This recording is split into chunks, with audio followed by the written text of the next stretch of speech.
students. Today we are going to continue the previous session, which is process scheduling. We have seen FCFS and SJF, and in this session I am going to cover priority and round robin. Myself Dr. Shirisha, Associate Professor from CSC Department, MLR Institute of Technology. So, continuing to scheduling algorithms, as we all know, there are two types of scheduling algorithms. So, one is a preemptive and the other one is non-preemptive, right? So, in non-preemption, we have seen one is FCFS, and second one is SJF non-preemption, okay? And in the preemption, we have seen STRF, which is shortest remaining burst time, shortest remaining burst times that we have checked. Okay, shortest remaining time scheduling. We call it shortest remaining time scheduling, which is preemptive, where we have preempted based on the SJF, shortest job first. And the next one will be the priority. So we can say this priority scheduling as both preemptive and sometimes it may be non-preemptive. So it may be preemptive or non-preemptive according to the situation. So we see what is priority scheduling. A priority number is associated with each process. Normally we have taken the process, number of process and their burst times, and sometimes we have taken their arrival times too. And in the priority scheduling, we will be having priorities. So where priorities are given as 1, 2, 3, whatever the priority, the least the number, the higher the priority. Okay, higher the priority, least the number. So 1 is very least number, but 1 indicates that the process P1 is having the highest priority. So it is very similar to SJF, but in SJF we will be computing the shortest or average waiting time based upon the shortest burst times. But priorities, we will do the computations with respect to the priorities that are given. So that is a priority number. That's nothing but an integer. And CPU is allocated to the process with the highest priority. So smallest integer will be the highest priority. As I told you, 1 indicates the highest priority, 3 indicates the least priority. So it may be both preemptive and non-preemptive. Where preemptive is where you stop the process intermediately and you continue again, stop and continue. Where you, in the non-preemption, the entire process will be executed at a time. Execution will be done at a time. Okay. SJF is priority scheduling. SJF is priority scheduling where priority is the inverse of predicted next CPU burst time. Where in SJF also we have to know what is the burst time of the next coming process, and only according to the burst time we can conclude which is having a least burst time and we have processed. Now here the problem with such type of scheduling algorithms will be the starvation. What is starvation is whatever the process that are having the lowest priority will be waiting for a longer period of time. They may never execute or they may wait for a longer period of time, where that longer period of time we call that the process have been starved.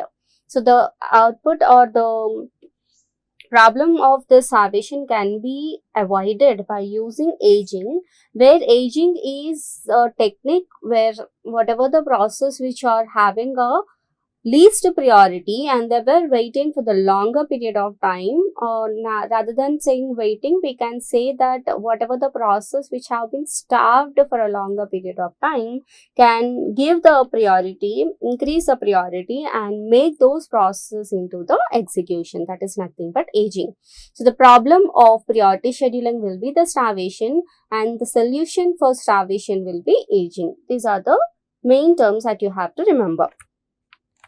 So this is the example for priority scheduling where you have a multiple process. So this is as usual where we give the burst time. Burst times is either the CPU burst or IO burst. So burst time is given here and priorities are given. So the least the priority, least to the number, highest to the priority.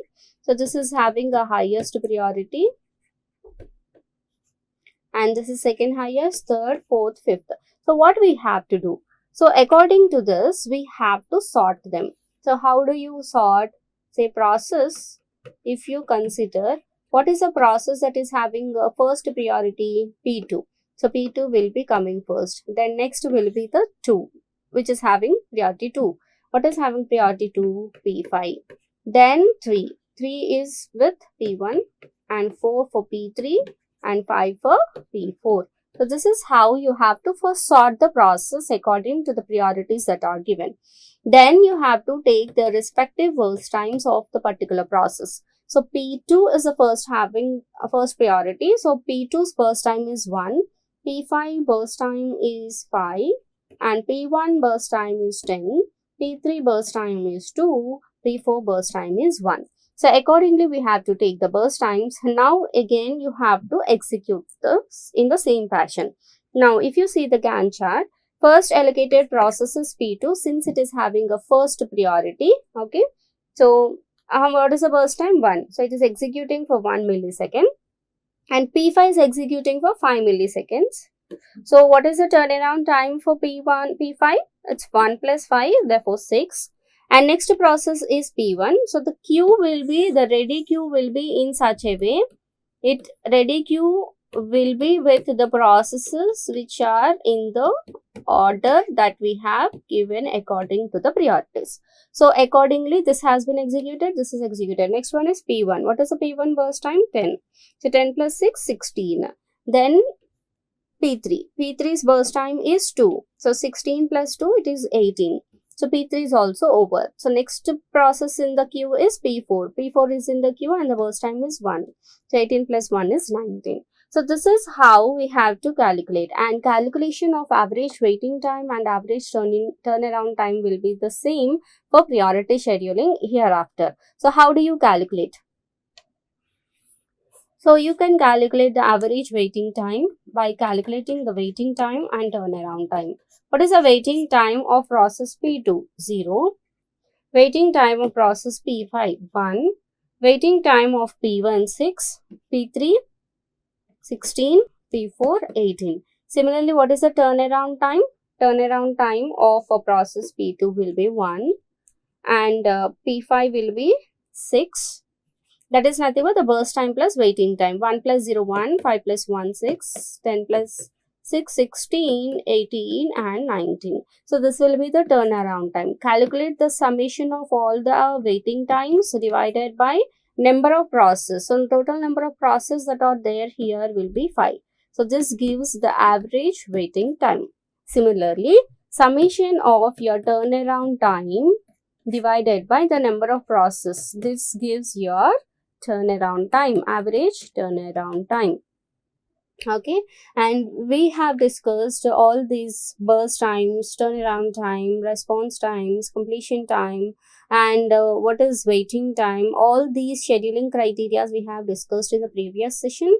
If you have any doubts in what is waiting time, what is turnaround time and all, please go back and see the previous sessions of scheduling criteria or basic concepts of scheduling. Then next type of scheduling algorithm is round robin. Again, in the round robin is again preemptive directly, because why it is known as preemptive is, in round robin, apart from what we have discussed in FCFs, SGF, priority, we don't have time quantums in those algorithms, but round robin is designed in such a way where time quantums are given. We can call it them as time slices also. So each process gets a small unit of CPU time, that's called a time quantum, which is indicated with a Q, usually 10 to 100 milliseconds. So time quantum is usually 10 to 100 milliseconds, and after this time has elapsed, the process is preempted and added to the end of the ready queue. Okay, suppose if you have a process like this, P1, normally P1, P2 is there. P1 10 and P2 15, and time quantum, let us say it is 5 milliseconds.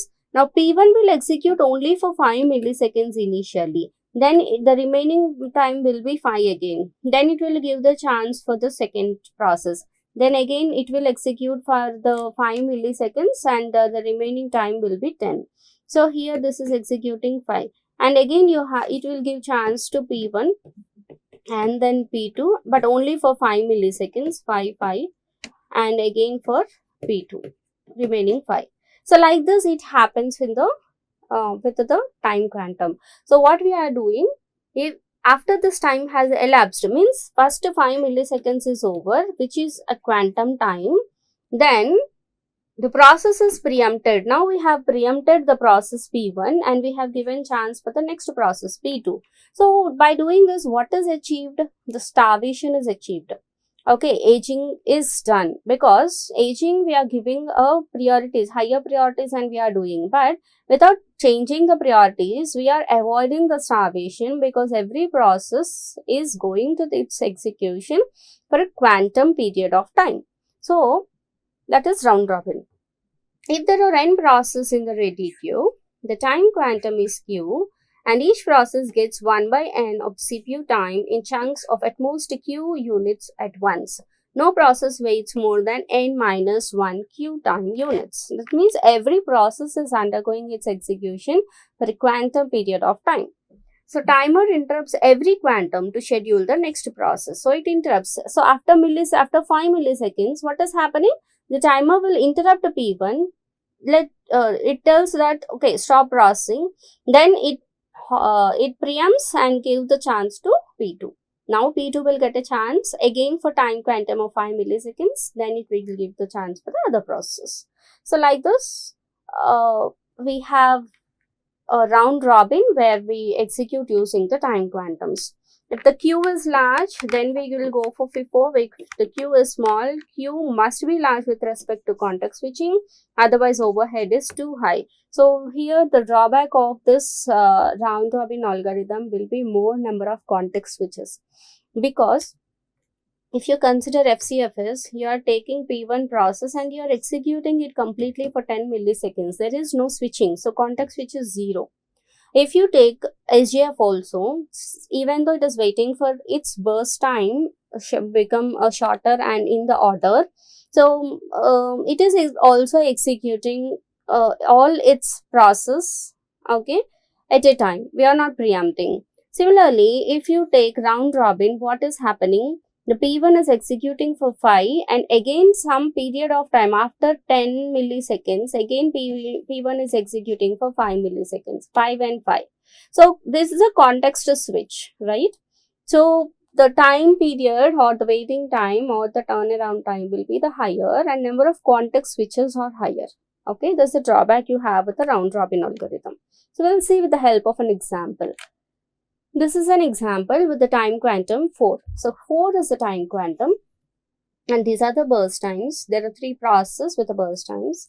Now you could see that P1 process is having 24. 24 means 24 is a burst time. But what is the time quantum? Only 4. Now how much period of time P1 can execute is only 4 milliseconds. Then it gives a chance for next process P2. Now in the queue you have P1. In the queue you have P2, in the queue you have P3. But P1 is 24 milliseconds, but it will not execute 24. It will execute only 4 milliseconds. Remaining time will be 20. So this remaining time will be 20. Okay. And P2 is executing, it is executing for all the 3 milliseconds and 4 plus 3 is 7. Similarly for this will become 0. P3 also 3. So 7 plus 3 is 10. So this also becomes 0. Now P1 is remained with the 20 milliseconds, but we don't have any other process in the queue. But is round robin is executing all this 20 at a time? No, because round robin follows time quantum. So what is time quantum? 4. So that particular period of time only it gets executed. So it becomes 14 and it will become 16 here. Remaining burst time will be 16. Again it executes for 4. Again it becomes 12, again it becomes 4, again it becomes 8. So like that it continues until this becomes 0. Okay, so this is how. Now how many context switches are there for P1 to complete its job? 1, 2, 3, 4, 5, 6. 6 context switches are there. So the more the context switches, now the P1 has to wait until this P2 is executing 3 milliseconds. P3 is also executing 3 milliseconds because their burst times are less than the time quantum. They are completing their job at a time. Okay, so this is how we have to implement the round robin algorithm, and higher average turnaround time than SGF. So, but better response time, because you need not wait for 20, if the burst time is 100 milliseconds, need not wait for 100 milliseconds.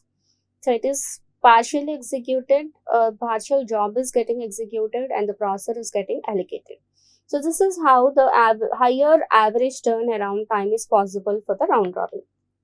And Q should be large compared to the context switch time. Q should be larger enough. If Q is less, that means small amount of Q is there, more the context switches.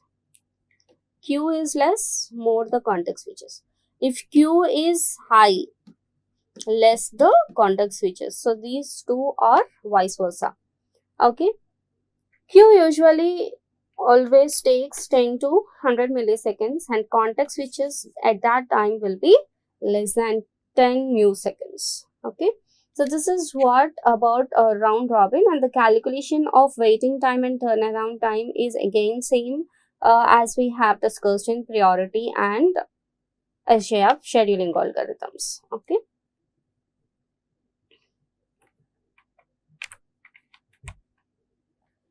So this is just a small analysis of context switches and the quantum.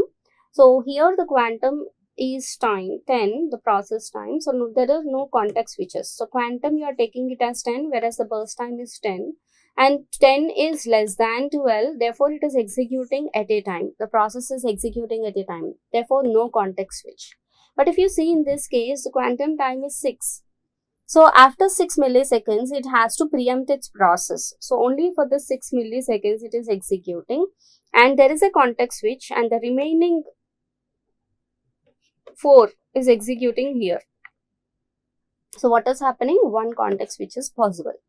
And when 12 is becoming 6, if you still reduce the 6 to 1, then what is happening? There are more context switches. 1 millisecond it is executing. These are all 1 milliseconds.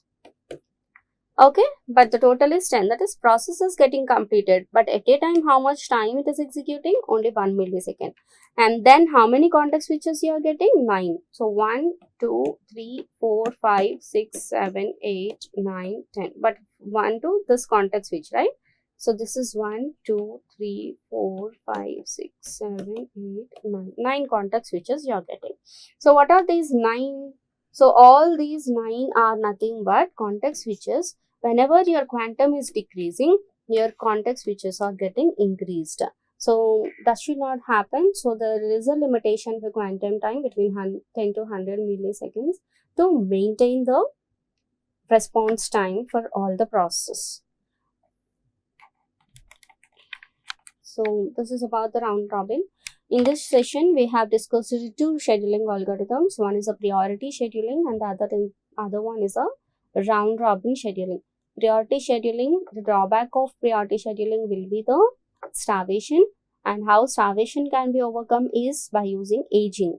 Similarly, your problem with the round robin is, as you have a time quantums, the time quantum varies when it is decreased and when the value of time quantum is increased. Whenever the time quantum of a round robin is lower the value, context switches are higher.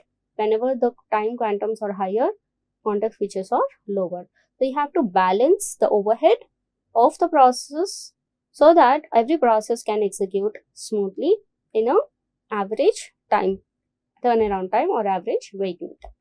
Hope you all understood. Thank you all.